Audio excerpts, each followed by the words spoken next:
So I'm introducing Seraj Bharwani from AcuityAds. Suraj is the Chief Strategy Officer at AcuityAds, a leading decision science platform for performance advertising, both branding and customer acquisition through digital addressable media. Suraj previously co-founded Digitas, a global digital advertising agency that he took public and later sold to Publicis and Visible Measures, a third-party digital video measurement company which he sold to AcuityAds in 2017. Over the past 25 years, Suraj has done extensive research on viewership trends across major social and digital platforms and is an authority on consumer trends and insights guiding the future of consumer marketing.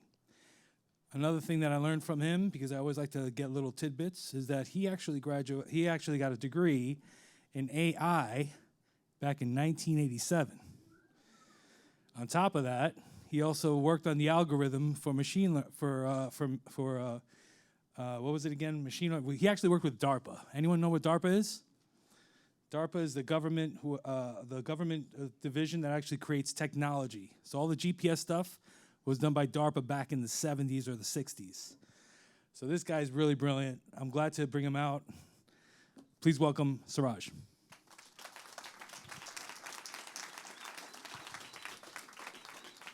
Thank you, Nelson. Hello. How is everybody doing? It's such an interesting session. I'm so glad I was here earlier today so that I could really breathe in and understand what the real conversation is about. What's the core questions here that we need to be addressing? First of all, before I go there, frankly, I learned something very interesting. All these years that I have enjoyed tea, I didn't realize I was signaling I was a gossiper. Man, Mark, you just spoiled it. But it's interesting. I'm so excited to show you what we do. Frankly, at the time when I was working on the way Nelson described it, artificial intelligence was such an archaic science in those early years. This is pre-Google, pre-everything, pre-internet, right? And I developed the first algorithm for autonomous navigation, which was used to run a tank autonomously in Colorado by DARPA. Now, interestingly, the computation power was so minimal at the time, it was so constrained that it took something like a full day to go 500 feet, because there's all this analysis that needs to be done that humans do so naturally. But let's see how that connects here. The reason I get so excited about decision science is we think so much. This was 3 years ago when I first got exposed to multicultural advertising. I was not doing any of this before. And I got very intrigued because of the way computational algorithms work, the way data can actually be assimilated and synced up across all these different channels, and the potential was immense, fantastic. But you know, it's again, at the end of the day, it's all about humans, right? And so let's see where we can go. I have a few examples to show you what is actually possible here.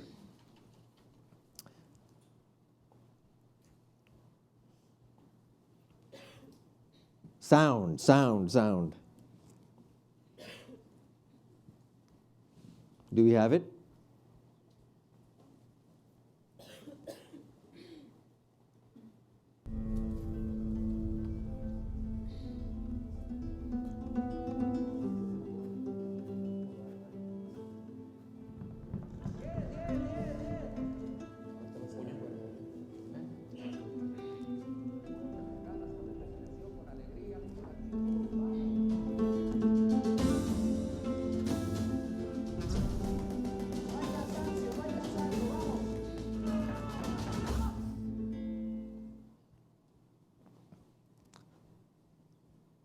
Canelo Alvarez is a professional boxer from Mexico.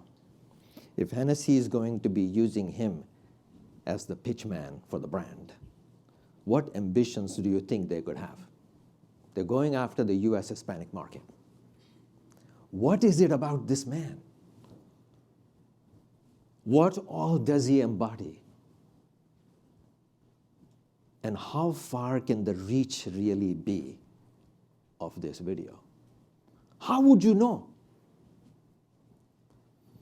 Could you put together a bunch of anthropologists, media planners, media strategists? All of these guys could sit and brainstorm and figure all this out. That's one option. That's how we have always run business.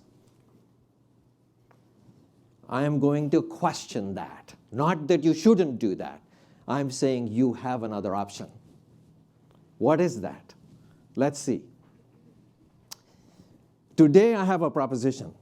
Cultures, the way Mark Lamont was talking about it, and what that other woman over there was actually pointing to about cultural nuances, and the lady over here who was talking about all the cultural nuances earlier today.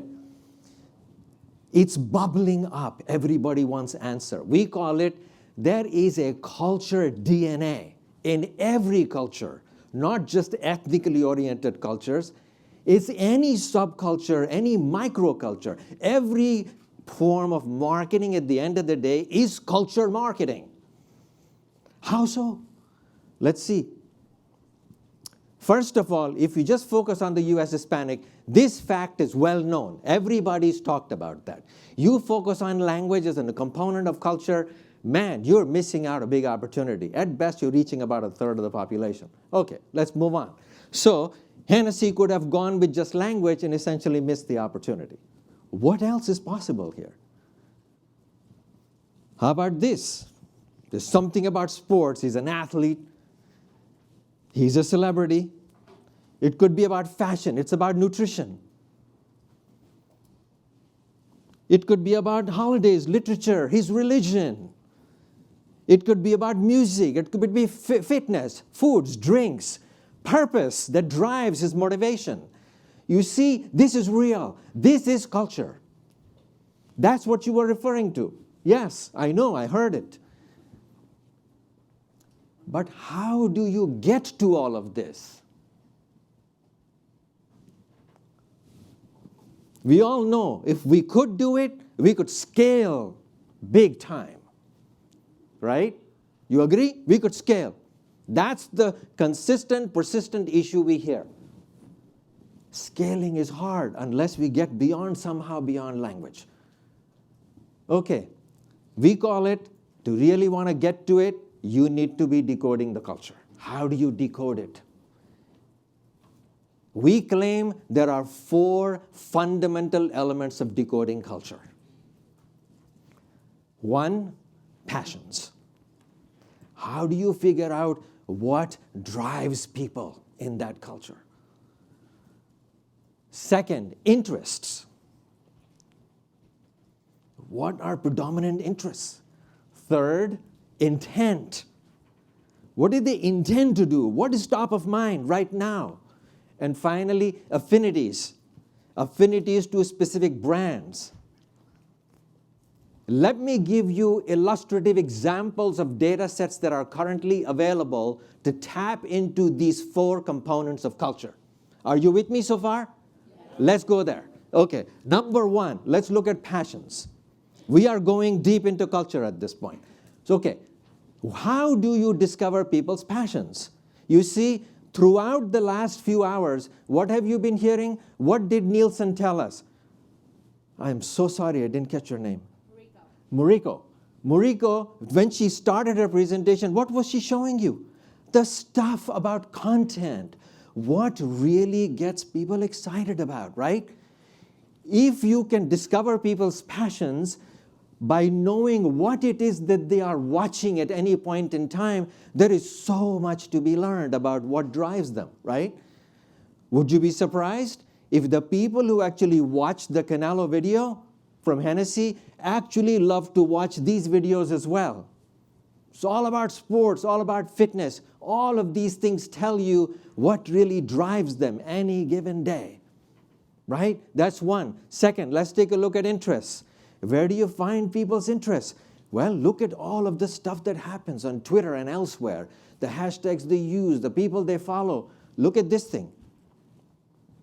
This is the stuff we actually do. We track people's paths, the connections on social to figure out exactly all the threads of these people that are connected, the ones who actually know and who actually watch the video, right? Look at all these different interests and the connective tissue that's there. Intent, Generally, it's established by what people search for, right? Hundreds of thousands of websites where they're searching for, whether it's about lifestyle terms, about celebrating victory, or achievements, or category terms, or brand terms, style and etiquette about how to drink cognac, all of that stuff, right? That's about search. And finally, I want to bring up brand affinity. I show you one thing. Guess what? Do you know how much of a culture is embedded in this brand? I have no reason to know this, but the people Hennessy wants to reach is bottled in here. You think this is the only brand? I'll tell you another 25 brands that all represent that particular culture. For them, it means something. I'll tell you my own personal experience. If I say a brand, Ovaltine, it means something to 1.4 billion people. The Indian subcontinent is the force where Ovaltine has amazing meanings in every single family and children, right? It has that affinity because you grew up with it. You have all that bottled up, all there in your mind. Okay, when you combine all of this thing, this is the beginning of the decoding. How do you do that? How do algorithms do that? How can they go there so deep where human mind has very hard time going? As I said in the beginning, we can brainstorm all kinds of possibilities, but you let the machine run amok, and you'll find out all the things you can discover. Look at all the things you can find on a typical person who may have watched the Hennessy video. Look at all the things you can find about them. But why would you want to find all of this about them? And how would you do that? You see, that person's identity permeates through everything else that goes on, all those data types that I just showed you. You connect all of that, you can go places. And this is what Acuity is about. I haven't said a word about Acuity so far. What it is $75 million worth of investment, buying up 4 companies in the last 3 years that gave us all of those 4 data types that we have within our company in the way we track it. And we identify that to unique IDs across hundreds of millions of people, uniquely. So we can deconstruct and reconnect everybody to find out what are all the tentacles of the people connected to that culture. You with me? Anybody who watches, we can reconnect them to the entire network of hundreds of millions of people, and it is connected through that way. Okay, good. Let's say that we have, to some extent, got some idea of the way we will build a solution for U.S. Hispanic. Is it only relevant to ethnic cultures? Where else could this solution expand to?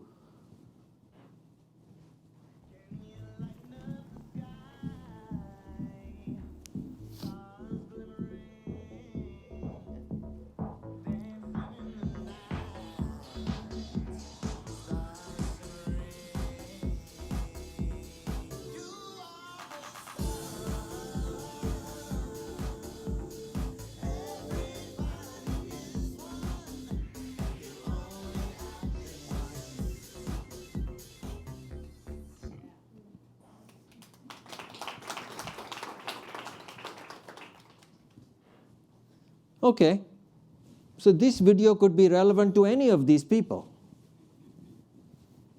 in general.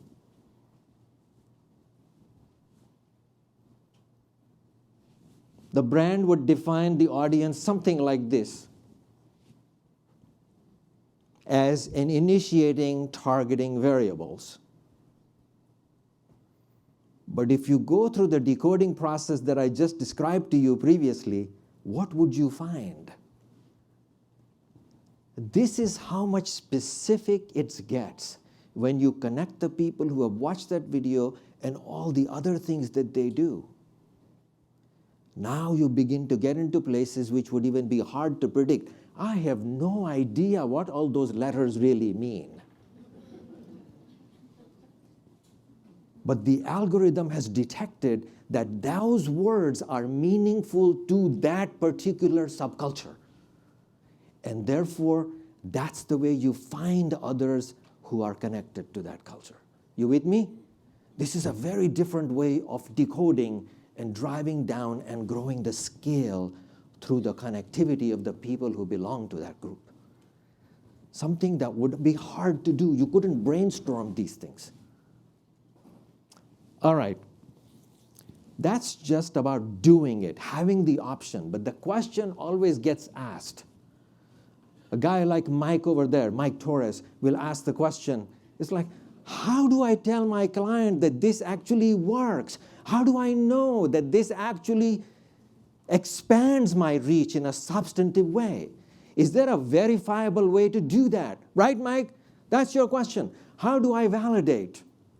Validation in this business is very hard because the fundamental models of segmentation and measurement are flawed. You know that. We've been living with that for decades. How will you validate? This is all very new. I don't think I have straight answers for you, but here are the ways we manage it for the clients that we work with. So let's start here.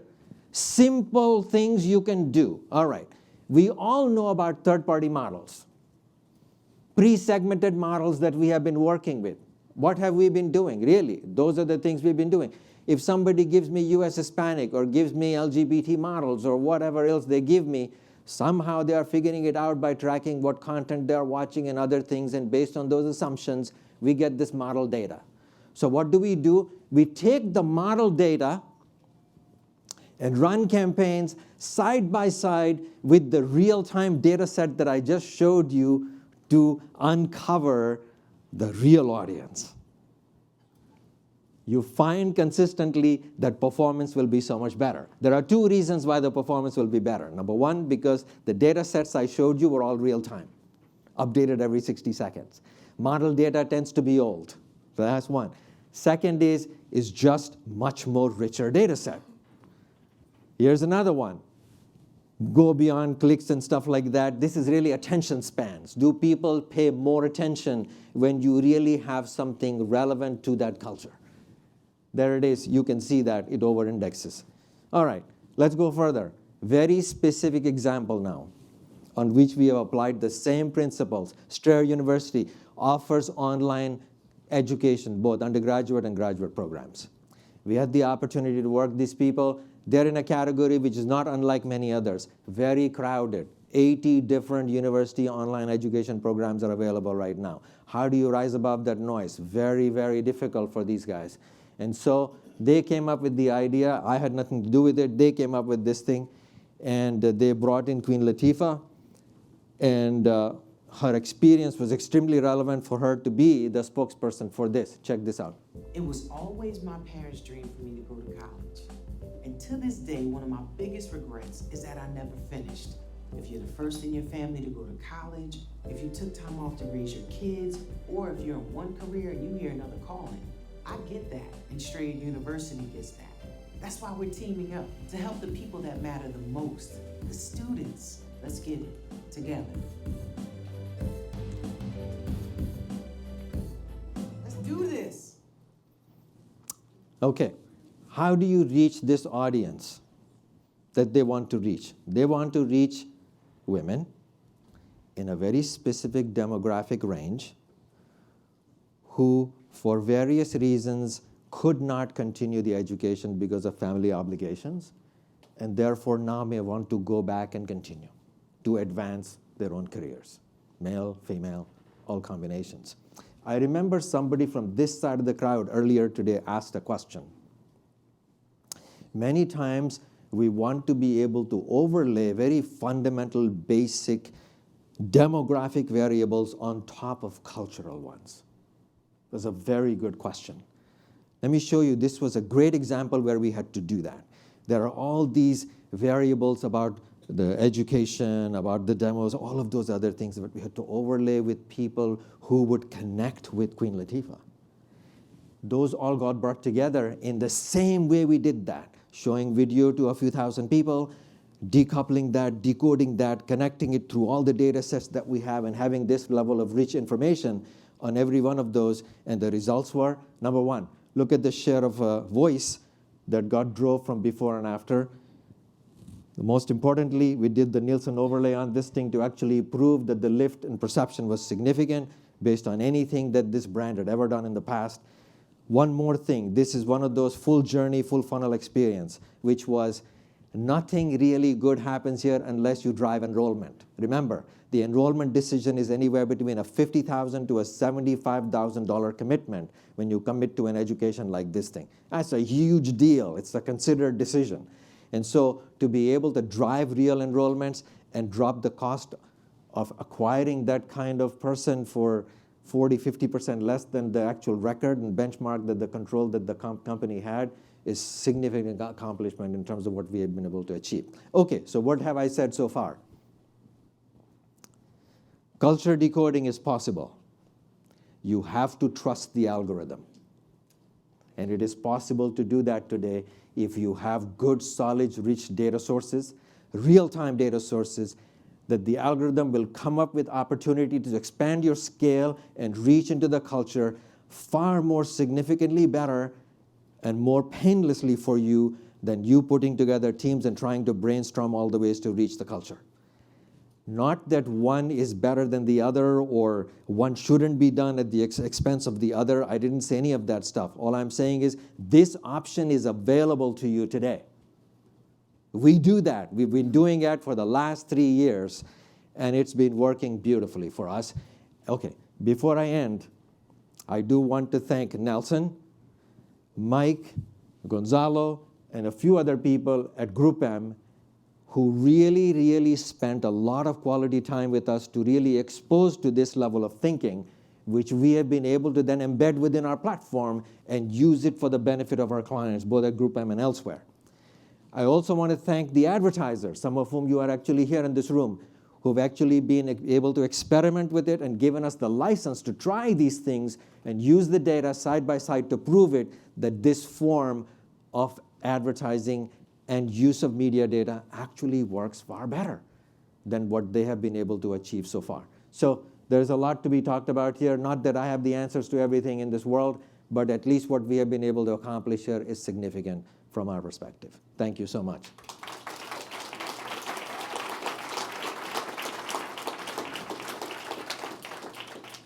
We have time for maybe 1 or 2 questions if you have any. Yes, please. It's over there. Does she have the mic? I'm kind of loud, though, because I was a theater nerd. I work in digital media, so this is kind of a weird question for me, but I generally have concerns about AI and understanding that we are in a room of multicultural marketers and knowing that a lot of the scientists who are building these algorithms don't necessarily represent the full spectrum of culture in the country. Mm-hmm. How are people working to combat the implicit bias that's being built into these systems? Yeah, that's a beautiful question. I'm so glad you asked that. The algorithms will do what the data will show them, right? That's really what they are trained to do. There is no better way to fix that than to be cognizant of that those biases will exist. If they are purely data-driven, they will in fact lead us to certain decisions. And so totally autonomous decision-making isn't what we are advocating here. What we are saying is that there needs to be a balance in terms of people at least watching on what is really ultimately taking place here, right? That should be said for anything that is machine-driven in general. You look at the autonomous factories that are running, where they're talking about lights out and the factories just keep doing. Even those are a bad idea. There's always supervision required to make sure that things are tailored and to the things the way they should be working. So I'm not saying that those biases do not exist. I'm admitting that they do. We just have to watch it for that. and be able to make sure that we are tweaking it and understanding and validating what it is that we are getting from the decisions that the algorithms make.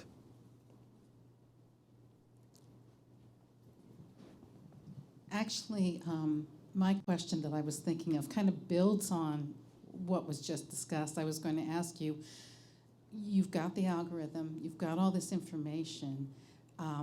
Is there a unique way or a process of interpreting it and getting the insights from it that you have a certain way of doing, or who's doing it?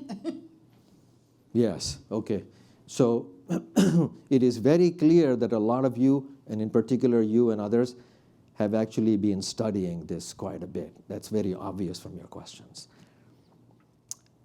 One of the things that the machine learning algorithms in particular are extremely bad at is they simply cannot do what I call backtracking logic all the way back to hundreds of thousands of computations that led to a particular decision, to be able to unravel all of that and show you all of those interim decisions that got made to that one conclusion, right? And even if they could, essentially what they will do is they will do it in a very pure vanilla fashion, which is they will simply give you that list which is hundreds of thousands deep, to the point that it is totally meaningless to a human as to why those bits were being flexed around here and there and swapped around all over the place. So what we need is an extremely logical, simple, intuitive, and insightful method of machines being able to translate their decisions back to you that humans can understand. Okay, that is a topic of huge research right now. There are no simple answers. If a company claims that I can help you understand how this algorithm really made a decision, I would question that because it is not yet possible. On the other hand, do we go about watching the decisions that are made and try to provide rationale based on what a human can best understand? In today's work that we do with brands, we do try in human interpretable PowerPoints and things like that to explain why we believe the algorithm did something. Okay? So we go about doing that. But is the machine capable today of being able to speak to you in natural language and give you a rational theory of why it did something? Frankly, not yet. It is a full open frontier of research in large AI laboratories today. Not done yet. All good?